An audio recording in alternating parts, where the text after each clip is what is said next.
How's it going? Welcome back to the channel. So today we're taking a look at this TST R002 Plus.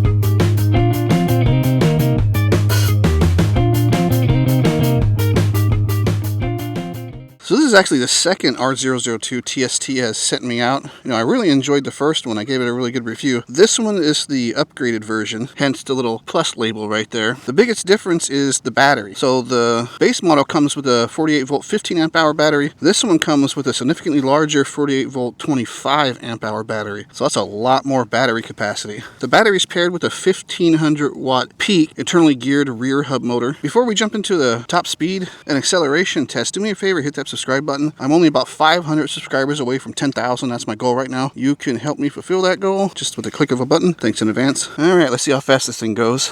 There's 5 modes of power or pedal assist. Wow, it's really torquey. Acceleration's really nice, but it's locked at 20 miles an hour because it's in class 2 mode. But let's just see how, boom, 20 already, 21. So this is an uphill section here.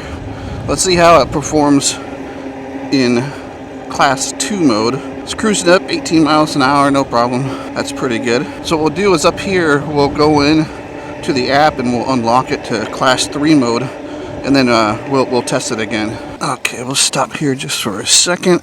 The app is called Orbital Sports. You can find it on the Google App Store, I think. And it says connect devices. The bike is on. Okay, allow. Let's connect to this. So once you're in this section, you just click on your device. So you can see it's set in class 2 right now. So all you do is click class 3. It's going to make you wait like a few seconds or whatever for whatever reason. And then you can go unlock. I agree. Oh no, now it makes you wait. I agree. Okay, now we're in class 3 mode. So let's see how fast we can get it now. We're still in level power assist 5 here. Wow, the torque on this it's better than I remembered. I wonder if this plus version has a little bit more power. I don't think it does because they both say 1500 watts. This one has a significantly larger battery though. All right, we're going up kind of a steeper hill here. So let's see how it performs. So 16 miles going uphill is actually not bad for a rear hub motor. We're still going uphill here. All right, now we kind of flattened out, so let's see how fast we can get it.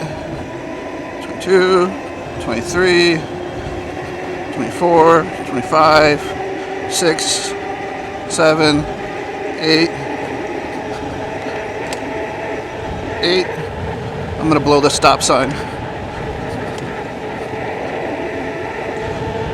Looks like 28 miles an hour for me. I think the claim top speed is 32 miles an hour, but I am 275 pounds, so that might be something there.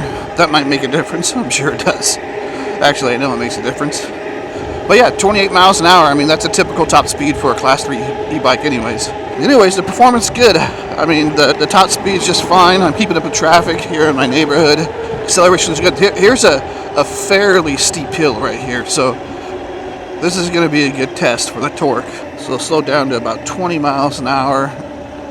Creeping up over the top of this hill, 19 miles an hour. Still pretty damn good.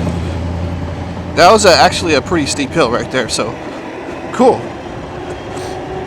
So while we're talking about power and stuff like that, let's talk about range a little bit. So this Plus version comes with a 25 amp hour battery.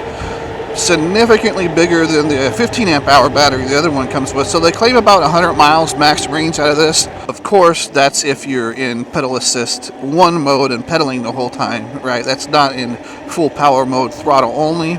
With the 25 amp hour battery, peaking at 1500 watts, I'm going to say you can get 35 to 40 miles out of this thing. If you're a big guy like me, a heavy guy like me, and you're doing throttle only the whole time in level 5 mode, yeah, that's pretty much what you can expect. Plenty of range to go bomb around, commuting back and forth to work, go to the store, or just go out bombing around with your buddies having fun. So let's see how fast the pedal assist comes on when you start pedaling. So let's see here. Oh, I would say that was about half a turn there. I'm not sure if this is a cadence sensor or if it's a torque sensor. Let's see. Half a turn. You know what? It's almost performing like a torque sensor or a really good cadence sensor. I'm not sure. I'm going to find out for sure, and I'll put it up right here. But yeah, like half a turn it kind of comes on, no problem. So the bike comes with dual hydraulic disc brakes. So these are dual piston hydraulic brakes on 180 millimeter rotors. You got the same setup in the front and the rear. These are Core Ride labeled brakes. The levers aren't nothing special. They're your basic e-bike levers, you know, but they work, they're functional, they're comfortable enough to grab. Let's do a quick brake test and see how they perform. Yeah, what a pretty little spot here. You got all the boats and stuff like that where people park. You can buy these. And then over here there's like a pool and stuff. I've actually never been over there. I wonder if we can take a bike back there or not. Let's just go explore. That's what this bike is for. While we're doing that, let's do a quick brake test actually, and then we'll go explore. So usually get up to about 20 miles an hour, and then I'll hit both brakes. These are dual hydraulic disc brakes. They're dual piston.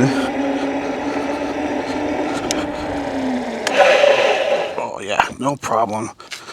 Yeah, this thing, you can see the mark I left there. Oops. But yeah, these brakes are actually really good. They're not that big, but they do have, 180 millimeter rotors. But one of the reasons they perform so well is because this thing is super lightweight. It's a very lightweight e-bike.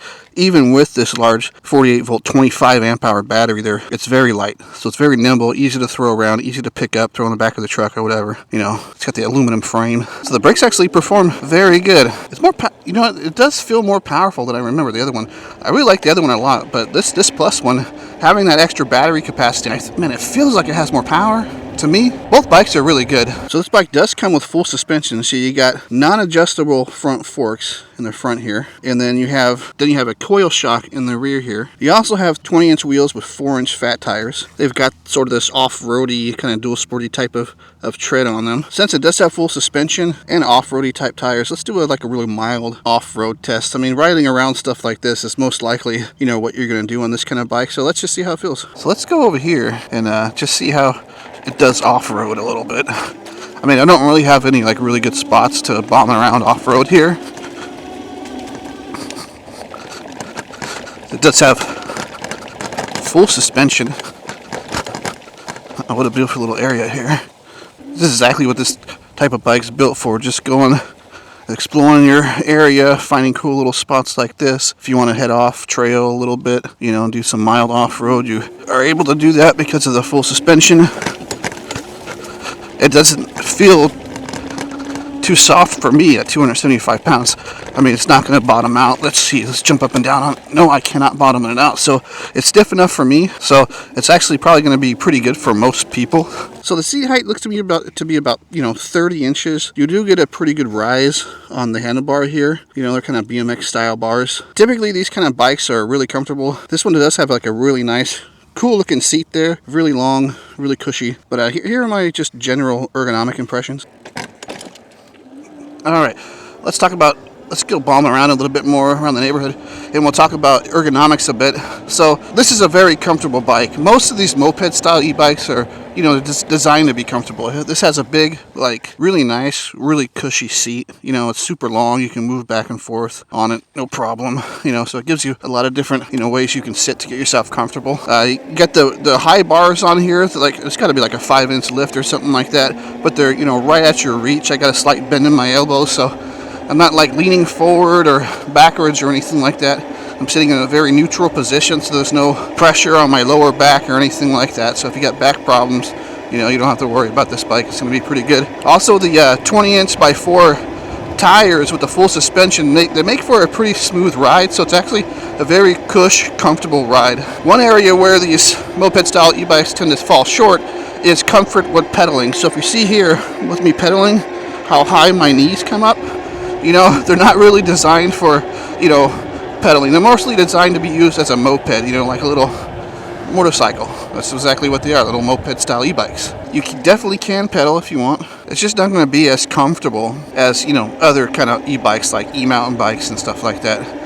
So you have to keep that in mind. So the bike is a 7-speed bike. So you see you got your Shimano derailleur here, and that's paired with your basic e-bike trigger shifter, with 7 gears on it. It's got plastic fenders in the front and the rear. It does have like a little rack area back here, so if you wanted to put some accessories on here, you can definitely do that. It's probably rated for about 100 pounds, something like that. Most of them are. And then you just got your standard e-bike pedals there. Taking a look at the dash, you've got your throttle, your thumb throttle on the left-hand side here. Really easy to get used to. And then you got your button cluster So you've got your plus and minus buttons here to change through your pedal assist levels, and then if you double click on these little arrows here, you turn your turn signals on. So let's try that, and it tells you up here that your turn signals are on. It's hard to see, but this is what your turn signals look like. So you also got your button for your light here. There's your headlight there. It's on. It's actually really bright outside, so it's hard to tell, but that is a very bright light, so you won't have any problem seeing at night. And then you just got your power button. You hold it down to turn it on and off, and then your info button. One of the things I like about the display is you can see here, it tells you that your headlight's on, and then when you have your turn signals on, it also tells you that too. Most e-bikes don't have that. Besides that, it's pretty straightforward. You have your charge state here, your power assist,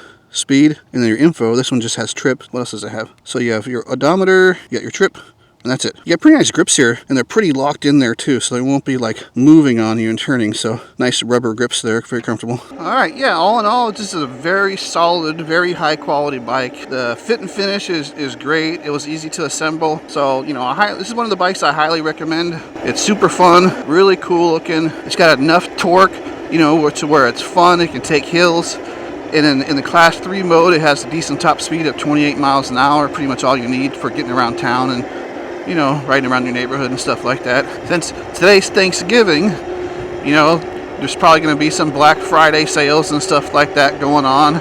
So there's probably going to be a link and a discount code for you there in the description if you're interested. Thanks for watching to the end. You know, I really appreciate it, and I'll see you on the next one. Bye.